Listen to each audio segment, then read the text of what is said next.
Once again, my watchers of good movies, my name is Nick Pell, and this is coming from my dorm room.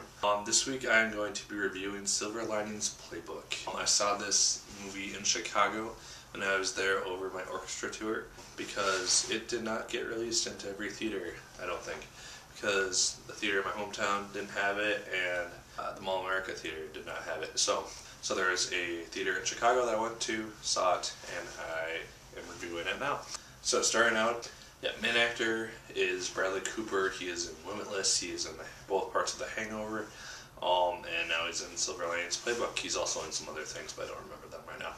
And he plays essentially a guy who just got released from a mental institution, and the reasons that he goes into that institution are revealed as the movie goes on. But he's a new person. He's trying to get his life on track, but he's having some issues with that. And then he meets Jennifer Lawrence, her character, and she is the second main star of the movie, and she does a phenomenal job, in my opinion. I saw her in The Hunger Games, of course, and I also saw her in Winter's Bone. And those movies, she kind of portrayed more of a child or a teenager. This one, she portrays at least like a 25-year-old, so she portrays an adult, and it's a very cool thing to see her in, because you see her in adult situations, and she's doing it very, very, very well, and she really surprised me with it. Bradley Cooper, in his role, he does a really good job as well. Definitely captures the image of the character that he's going for. He's not his goofy self in this one like a lot of people know him from in The Hangover. He's more of a serious actor, but yeah, those are two main stars. There are other supporting characters. Robert De Niro has a supporting role. Jackie Weaver has one as well, and then Chris Tucker is the last supporting actor. They all do pretty good jobs. They're in the movie. Robert De Niro and Jackie Weaver, they're both probably in the movie the most, next to Cooper and Lawrence. But yeah, they all do a really good job.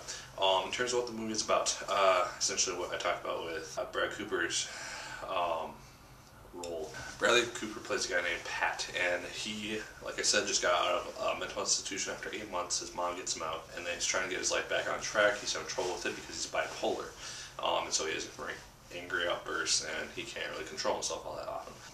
And this leads to often comical times, but also kind of sad times as well. Eventually, pretty quickly in the movie, he meets up with Jennifer Lawrence, and who portrays a girl named Tiffany. And Tiffany's backstory is definitely a lot more dark than Cooper's, and it's really interesting to see how they bond and how they interact with one another. I don't want to give away too much. Know that it is a drama, it's a comedy, it is a romance in some aspects, but it's also kind of a dance movie too. The second half of the movie is a lot of dance type stuff. It's a lot of father and son conflict in terms of, well, basing it off of sports and other factors. The movie as a whole, I thought was really good. I enjoyed it a lot more than I was thinking I was going to. I had heard before going into it that it was a really good film, and that I would really enjoy it, and I was not disappointed.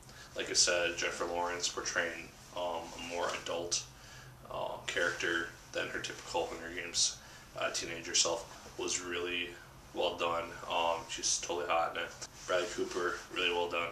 I don't often see him with short hair, so that was a little interesting for me. His conflict is really cool to see play out in terms of his loyalty and sometimes just utter blindness to things that are going on around him, and how people are starting to feel. Yeah, overall, the movie is kind of about mental illness. I saw a quote from Jennifer Lawrence at one point that said that someone had approached her in a coffee shop and said that, and thanked her for making the movie because it helped their family understand kind of what that guy was going through, and so that was kind of a cool thing to see. But yeah, overall, I really did enjoy it. I definitely recommend it if you get the chance to go to the theater. So yeah, that's my review. Like, favorite, comment, and subscribe if you so choose. I'd appreciate it immensely. I definitely recommend going to see this movie. If it's still in theaters, probably isn't at this point, but definitely rent it at the very least, or buy it for yourself, because it's definitely worth your time. As always, my name is Nick Pell, and once again, my good people, keep on watching. When I fall apart.